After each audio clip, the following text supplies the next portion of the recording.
Ito ang latest news, kabibig, na talagang na-shock ang mga netizen. Attorney Harold Respicio inisyuhan ng warrant of arrest.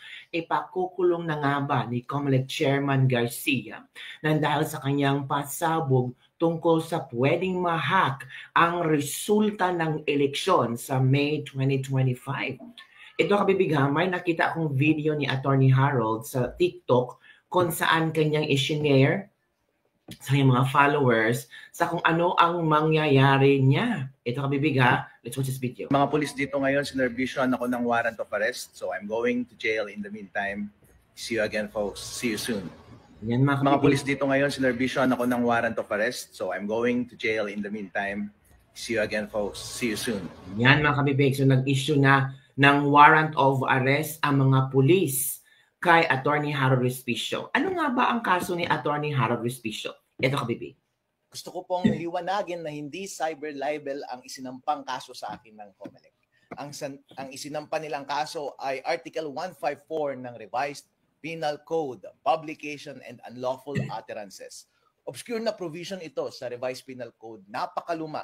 Walang taong nakakasuhan under sa provision na ito. In essence, kailangan naglabas ako ng false news or fake news which may endanger public order or damage the interest of the state. So, kailangan nilang patunayan na fake news yung sinabi ko. So, sana hindi dapat nila pinatanggal yung videos na yun sa Facebook para ang publiko ang humusga kung fake news nga talaga yung sinasabi ko. Kasi nga naman, ang sinasabi ko lang doon ay huwag niyong i-connect yung voting machine sa internet habang bumoboto ang taong bayan at habang nagpiprint ng election returns, para walang opportunity ang hacker na mabago yung resulta ng eleksyon. Ginawa ko lang iyon ay para mapa-improve yung integridad ng eleksyon natin. Gusto ko pong liwanag. So ito pala yung ano niya, automated counting machines pwedeng ma-hack? What? Alright, kinasuhan ako ng COMELEC dahil sa isang video kung saan pinag-uusapan ko yung kahinaan ng automated counting machines or ACM at pwede ba silang ma-hack? Ito po si Attorney Harold Respicio at kinasuhan ako ng COMELEC at ipapadisbar din daw nila ako at tatanggalin din daw yung lisensya ko bilang CPA mula sa PRC. Wow! Nakakatakot, alright? Yung video na yon na sinasabi nila ay pinatanggal na nila mula sa Facebook. So, hindi nyo ma-access. So, pag-uusapan natin ngayong araw na ito kung ano yung laman ng video na iyon. Alright. Ako bilang abogado, ay isa rin akong IT expert. Kasi bago ako naging abogado, ay isa akong CPA. Nagtrabaho ako sa Deloitte, ang #1 auditing firm sa buong mundo. Wow! At ang expertise ko was information systems audit. Kaya alam ko ang lahat ng mga bagay na yan. Marunong akong mag-code at marunong akong mag-hack. Ang trabaho ko before was tignan yung mga kahinaan ng mga computer systems at sasabihin ko, uy, pwedeng i-hack ito, baka gusto mong ayusin. Actually, dun sa video na yun, sinabi ko lang na, uy, COMELEC, merong kahinaan itong automated counting machines, baka gusto ninyong ayusin. So, Attorney Harold Respicio, ano ba yung sinasabi mong kahinaan doon sa video na yun? Ang sinabi ko was, sabi ko, kapag connected yung ACM sa internet bago mag-print ng election return, pwedeng ma-hack yung makina at madaya ang eleksyon. Wow, Attorney Harold Respicio, please explain. Ano ba ang proseso ng pagboboto gamit ang automated counting machines? So ito po yung proseso. Ayon sa rules na inilabas ng COMELEC, yung automated counting machines ay nasa presinto on the day of elections. Yung automated counting machine na yon ay connected sa internet the whole day. Okay. At kapag boboto ka, ilalagay mo yung boto mo doon at bibilangin ng makina lahat ng boto. Pero yung pagbilang ng makina, para siyang nag-i-score ng basketball. Habang bumoboto ang mga tao, merong running score. Pero hindi katulad ng basketball, yung score doon sa loob ng voting machine na yun, hindi mo nakikita. Walang Tama. Walang nakakakita. Tama. At makikita lamang yung final score pagkatapos na ng pagboto matapos ang 7:00 ng gabi on election day. Correct. At lalabas yung information na yon sa pamamagitan ng pagprint ng election return. Correct. Tapos, yung makina, ipapadala niya yung result sa servers ng COMELEC at yun yung official na returns ng election. Ang concern ko was, kapag konektado sa internet yung makina, bago mag-print ng election return at corrupted yung source code ng makina, pwedeng ma-hack ng isang hacker yung makina at dadayain yung lalabas na final score doon sa election returns at madadaya yung resulta ng election. Yun po ang puntos ko doon sa video na yun. So, Attorney Harold Respicio, bakit pwede bang mabago yung source code ng isang makina? Well, ang binanggit ko doon sa video was pwede on principle basta may physical access ka sa makina. Bilang eksperto sa IT, ikaw din, kapag bumibili ka ng gadget mo doon sa Green Hills, di ba? Kapag nakaw yung cellphone na yon or nakaw yung laptop, pag dadalhin mo doon, babaguhin na nila yung source code ng computer na yon kahit may password pa yung device na yon. Kasi ang basic principle ng information system security is basta may physical access sa device, ang isang masamang tao at gusto niyang baguhin yung source code ng makina na yon, pwede mong mabago yung source code ng makina na yon. So, on principle, ang mga makina ng pagboto, basta merong access ang tao dyan, pwedeng mabago yung source code. Ngayon, ang diniscuss ko doon sa video was, sige, sinesecure nga ng COMELEC lahat ng makina na iyon. Actually, meron bang opening, ang sinabi ko sa video is, meron bang opening or instance na baka hindi nakatingin yung gwardiya na merong bad actor doon at baguhin niya yung source code? Kayo na lang ang humusga, di ba? So, mahirap iwasan yun kasi kahit gaano ka pa ka-stricto sa pagbantay ng makina, kahit konting sandali lamang na merong access ang masamang tao doon sa makina, halimbawa, galing sa loob ng gobyerno, kung gusto nilang dayain yung eleksyon, pwede nilang dayain yung eleksyon. Yun yung binanggit ko doon sa video na iyon. Ngayon, hindi mo maiiwasan yung bagay na iyon. Kaya ang alternatibo mong solusyon dyan ay kapag nagtanim sila ng masamang code, source code doon sa makina at may opening sa hacker, pwedeng i-hack. Dapat ang gawin mo, during election day, wag mo siyang i-connect sa internet. Kasi kahit corrupted yung source code nun, kahit ano pa ang gawin ng hacker, hindi niya ma-access yung device. Therefore, hindi niya mababago yung score. And kapag hindi niya nabago yung score, ang lalabas na score ay yung tamang score sa makina at walang magagawa yung makina. Once i-connect mo na siya sa internet later at ipadala mo yung results sa server ng COMELEC, hindi mahirap nang dayahin yun kasi may kopya na lahat ng watcher ng totoong resulta ng eleksyon. Yun yung binabanggit ko na pwedeng opening doon sa video na iyon. Yun pala. Doon sa video na iyon, naging detailed ako sa pag-discuss ng teorya ng computer securities at paano i-take advantage yung kahinaan na yun doon sa sistema ng automated counting machine. So nag-code ako doon, dinemo ko kung paano mo talaga siya gagawin code by code, line by line at ginamit ko itong laptop ko para i-demo in actuality paano siya gagawin. Para pag nakita ng COMELEC yung video na yun, oo nga no, o kaya nakita ng taong bayan yung video na yun, sasabihin nila, oo nga no, convincing yung explanation ni Harold. Tama. Pwede ngang mangyari. Ayusin nga natin to. Actually, yun yung purpose ng video na yun eh. Yun yung hope ko na sana maayos ng COMELEC yung rules nila. Kasi, ang simple lang siyang pwedeng ayusin. Walang mawawala sa atin. Correct.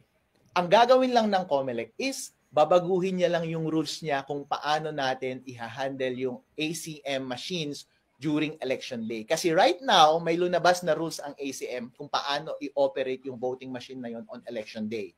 At kapag babasahin mo yung rules, connected na siya sa internet on the whole day. And walang instruction doon na dapat hindi siya connected sa internet or dapat i-connect mo lang siya sa internet after mag-print ng election returns. Ang recommendation ko was, bilang eksperto, ay magdagdag ka lang ng isang linya dun sa rules mo, COMELEC, at sabihin mo dun na wag mong i-connect sa internet habang nagbobotohan at habang nagpiprint ka ng election return. At i-connect mo lang sa internet pag magsesend na ng data papunta sa server ng COMELEC. Pwede pala. May masama ba dun? Yun lang pala yun. Walang masama dun. Walang mawawala sa COMELEC, walang mawawala sa botante. Hindi naman siniraan ni Attorneys ang Yun COMELEC. lamang ay isang expert advice ko para mapabuti yung sistema ng COMELEC. Napakadaling solusyon po, Chairman George Garcia, okay? So sabi ng COMELEC, Attorney Harold Respicio, bakit naman kasi hindi mo na lang sinulatan yung COMELEC para i-report yan, para mag-usap kayo ng COMELEC? Bakit mo pa inilabas sa public? Actually, sir, ninabas ko yung video na yon on the day na nag-demo yung COMELEC doon sa aming probinsya, sa Reyna Mercedes Isabela. Kasi tumatakbo rin akong vice mayor doon sa aming probinsya. And during demonstration, kinausap ko yung head ng COMELEC sa aming bayan. Tinanong ko siya about sa vulnerability na ito. Hindi niya masagot at dinismiss niya ako. Dismissive siya sa akin.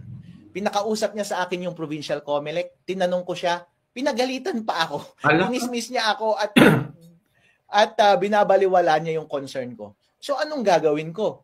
Malamang kapag i-raise ko sa COMELEC, since ganun na yung attitude niyo COMELEC, wala na akong ibang choice, kundi ibigay sa taong bayan yung impormasyon na yon at sila ang mismong magtutulak sa COMELEC na improve nila yung sistema nila. Alright?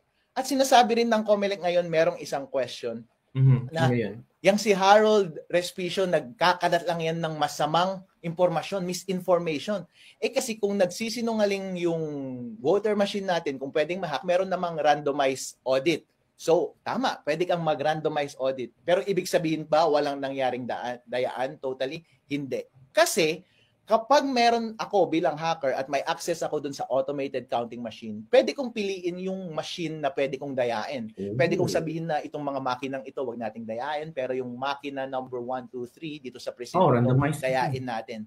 Paano kapag dun sa randomized testing mo, ang i-test mo ay yung mga makina na hindi nadaya? The only way na pwede mo lang masabi na totally na walang nangyaring dayaan sa election is i-test mo lahat ng voting machine at i-secure mo lahat ng resibo ng boto doon sa ballot box na yon. At dapat isa-isahin mo kung nagmamatch lahat ng ballot box at saka yung resulta ng boto. Correct. Since hindi ginagawa ng COMELEC, hindi nila pwedeng i-discount yung possibility na pwedeng madaya yung election. Yun yung point ko po doon sa video na iyon. Ang question pa sa akin ng media is, Attorney Harold, bakit ginamit mo ba yung doon sa video mo, ginamit mo ba yung code ng COMELEC, source code ng COMELEC? Hindi. Wala akong kopya ng source code ng COMELEC. Wala akong kopya ng firmware ng voting machines. Wala akong access sa voting machines. Hindi ko alam. Pero lahat kasi ng prinsipyo ng lahat ng information systems, katulad ng mga ACM, ay pare-pareho lamang yan. Ang dinemo ko lang doon ay, kapag ako ay isang eksperto, ganito ang pwedeng mangyari para maayos itong sistema ng COMELEC. So, dinemonstrate ko doon kung saan yung mahina na parte. Kapag ako yung masamang individual na gustong dayain yung makina, ipinakita ko doon kung paano mo talaga i-code. Galing, ha? Gamit ang ibang source code, gamit ang ibang equipment. Ang ginamit ko lang na equipment is yung laptop ko, hindi yung actual voting machine. Pero, ang prinsipyo ng pandaraya ng mga makina, ng pagmanipulate ng mga makina ay pare-pareho lamang. Yun lang yung dinademonstrate ko. In as much as pwede kong i-demonstrate sa kahit na kaninong tao yung mga vulnerability ng kahit na anong gadget. Pero hindi ako nagkaroon ng access sa source code ng COMELEC at yung firmware ng automated counting machines. So yun. At yun nga, pina-down na ng COMELEC yung dalawang video yon na nasa Facebook na nakapost. Ngayon ko lang na-realize na yun pala ang dahilan. Kasi sabi ng Facebook, sabi ko, bakit ninyo tinanggal itong mga videos na ito? Sabi ng Facebook sa akin, kasi may nag-report na nagva-violate ka daw ng batas. Sabi ko, freedom of speech yan. Kaya ako nagsasalita tungkol dito is gusto kong inform yung tao dahil kapakanan nila ito, demokrasya nila ito Hirap na ng para Pilipinas sa ngayon. integridad ng halalang 2025. At sana marinig ng COMELEC para magbago ng rules yung COMELEC. Actually, tinanong ako ng media kanina, so Harold, ano ang response mo dito sa mga kasong gagawin sa'yo? Kasi ipapadisbar ka pa daw sa Supreme Court at tatanggalin ka pa daw ng lisensya mo bilang Certified Public Accountant dyan sa PRC. So anong response mo? Talagang ganyan ang buhay. Wala tayong magagawa. Kung gusto nila, kunin na rin nila yung aso ko kasi gusto na naman nilang sirain ng buhay ko. Pero ang bottom line is, Chairman George Garcia, pagkakataon mo to na patunayan ang iyong sarili. Correct. Legacy mo ito. Hindi ko alam kung ito ang una o huli mo bilang chairman ng COMELEC. Gusto mo bang matandaan bilang chairman ng COMELEC na nagpapatahimik sa mga concerned citizen na gusto lamang ng tapat na eleksyon? Or gusto mo makilala bilang isang professional at mature na commissioner na nakikinig ng feedback, especially mula sa expert, at titignan mo yung sistema mo kung tama ba o mali. At kung tama, babaguhin mo. At kung hindi naman totoo yung sinasabi ni Attorney Harold Respicio, and then let the public judge for themselves. Correct. Dahil pinakamahalaga po lahat ang kalayaan ng tao na magsalita. Nangyari na po ito paulit-ulit sa maraming gobyerno sa buong mundo kung saan merong mga taga-tuligsa sa gobyerno at pinapatahimik nila yung taong iyon. Pagdating sa huli, ang talo ay yung mga abusadong gobyerno na iyon. Pagdating sa huli, ang katotohanan pa rin ang lalabas. Kaya advice ko sa COMELEC ay, kung sa tingin ninyo, aatras ako sa informasyon na to, or aatras ako sa kandidasiya ko bilang Vice Mayor ng Reyna Mercedes ng Isabela, well, hindi ko gagawin yon dahil nagtitiwala ako sa ating batas na ang tama at ang karapatan nating mga individual na malaman ang lahat ng transaksyon ng gobyerno ang siyang magwawagi sa huli. So, yan po. Ako po si Attorney Harold Respicio, and this is the Respicio Automated. So yun mga kabibig, yun ang pasabog ni Attorney Harold Respicio. Diba?